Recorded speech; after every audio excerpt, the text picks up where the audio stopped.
जी नाज़रीन, इस वक्त मैं मौजूद हूँ ज़मान पार्क में। ताज़ा तरीन मनाजिर के मुताबिक यहाँ पे जो वर्कर्स की तादाद है वो तो बिल्कुल ज़ीरो है। सहाफ़ियों की तादाद यहाँ पे ज़्यादा है और पुलिस ने चारों तरफ से जो ज़मान पार्क को घेरा हुआ है।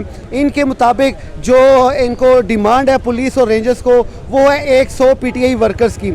उनमें से वो शनाख्त करेंगे कि जिन्होंने सरकारी अमलाक को नुकसान पहुँचाया है। और उसके साथ साथ यहाँ पे जो है ऑपरेशन की जो ताज़ा दम दस्ता पुलिस का है वो बिल्कुल रेडी खड़ा हुआ है। किसी वक्त भी यहाँ पे हमला हो सकता है और यहाँ पे भगदड़ मच सकती है। इमरान खान साहब अंदर बैठे हुए हैं, आखिरी अपना खिताब करके उन्होंने ये बिल्कुल कहा है कि ये मेरा आखिरी खिताब हो सकता है। जबकि चीफ जस्टिस ऑफ पाकिस्तान ने इनकी जो गिरफ्तारी है इमरान खान साहब की वो रोकी हुई है।